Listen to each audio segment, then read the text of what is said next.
Hello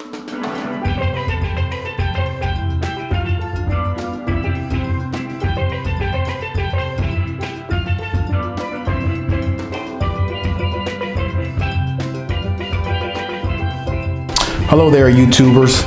Welcome back to the channel.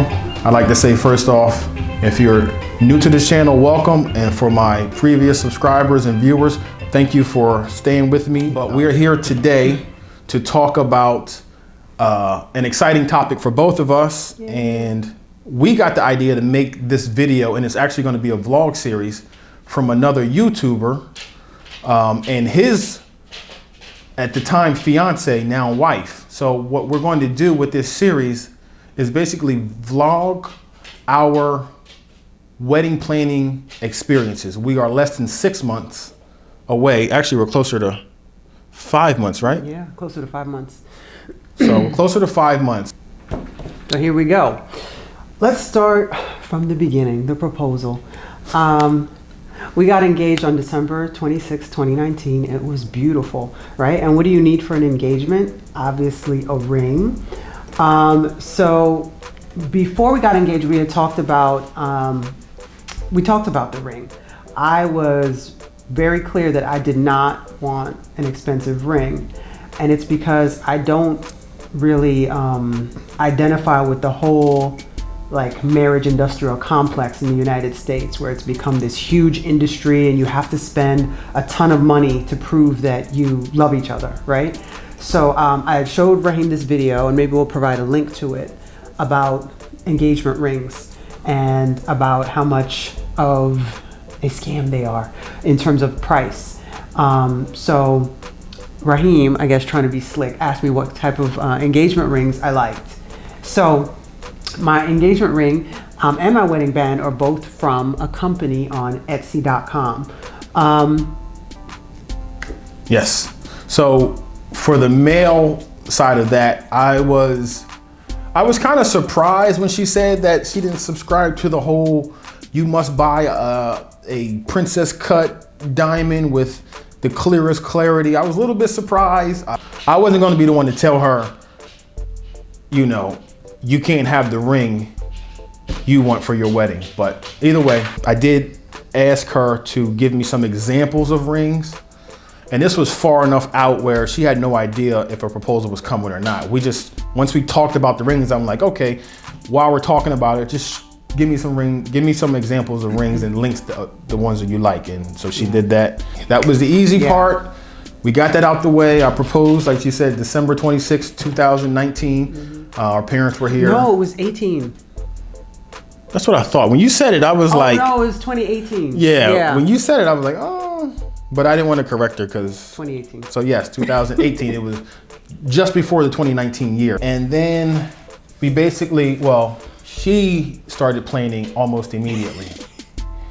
I wanted to get married right away. I didn't see a point in waiting. I'm like, listen, to me, a wedding is really as simple as going to a courthouse and getting married. Like, it's that simple. It should cost $100, right? All the rest is fluff. And that's not to say it's not beautiful, it's not important, but that's kind of the way I see it. So I'm like, let's get married now.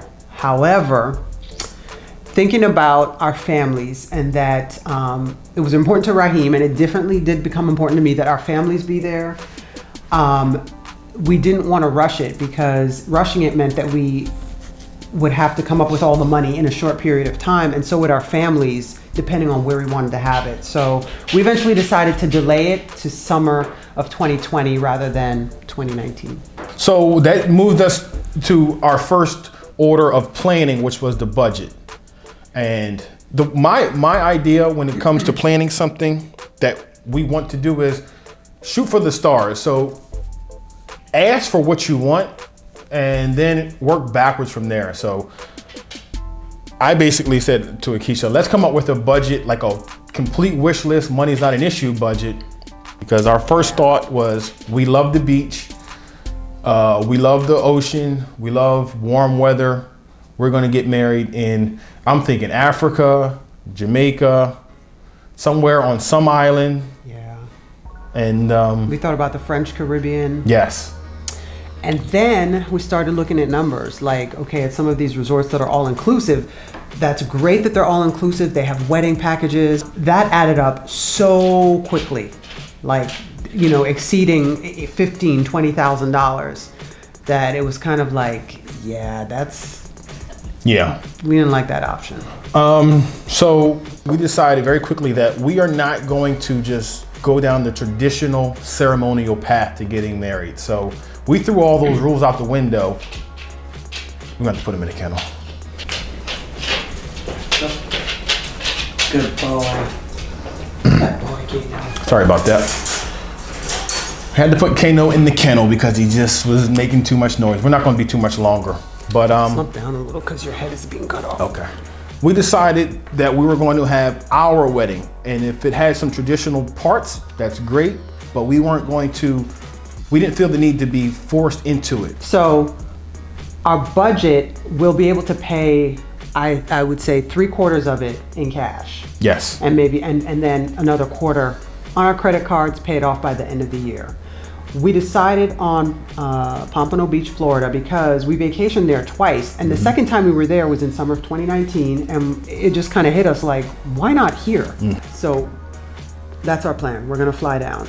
And we're going to stay for about a week. I mean, Pompano Beach is affordable enough where a week is like not bad at all. So we're going to stay for a week. We also plan our wedding for a Friday, because things are a lot less busy for wedding companies and for restaurants on, you know, Monday through Friday. I mean, a Friday can be a busy day for them, but it's a lot less busy than Saturday, and it's probably less busy than Sunday. Right. So we settled on Friday. Plus, we liked even numbers, so 7, 10, 20 sounded perfect. The way the date worked out is nice. Yeah, so the way the date worked out was great. Also, with the location and the budget, we wanted to pick a place that was going to be affordable for our guests to make it to. So moving on to, you know, Raheem said we're not beholden to tradition. It's just not who we are. So we knew we wanted a ceremony that would involve our close friends and family. So our ceremony is going to be small. It's going to be close friends and family. We're talking maybe 30 people, the closest people to us. Again, throwing away tradition. We're not going to have a wedding party. I've never understood the importance of that, and I don't particularly like it. So what's a wedding party? A wedding party is like the maid of honor. And we didn't even think about that. We never even talked about that. It wasn't even a thought. Like, we both knew we didn't want that. So our children are going to be our wedding party. Yeah, it was automatic that my son was going to be my best man. And our daughters are going to be our maidens of honor. So perfect. So that you know, that part of the tradition is also gone. The actual ceremony, beginning to end, is probably going to be around 20 minutes. We'll be on the beach for maybe an hour to an hour and 15 minutes between the ceremony and taking pictures, you know, of us and our families. We are going to hire a company for that, though. We decided on that, right? Yeah. So that's where the traditional part comes in, where we're hiring a company to take care of those arrangements. Exactly, and it's a real easy internet search to find these companies that have all-inclusive beach wedding packages, and that's what we're doing. We're paying for a package where they'll get the officiant out, they'll set up the, you know, nice little arch and the flowers, and they'll have an on-site coordinator, some refreshments, videographer, photographer. That part is going to be quote unquote traditional. Go ahead, Darren, listen. But going back to the ceremony, she had a vision, and I let her have, you know, however she wants it is fine, as long as there was one stipulation. I wanted to be comfortable. So no tuxedo with the cummerbund and the penguin tails for me. I haven't decided on whether I'm gonna wear pants or shorts.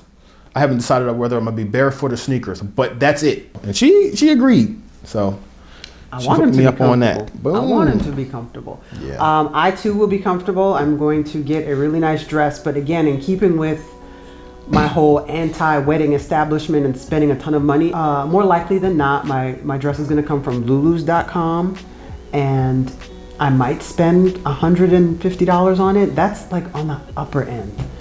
As far as what's going to be on my feet, I don't know. Barefoot, maybe some sandals. Not sure yet, but it's not going to be super duper fancy or expensive because it's not who I am.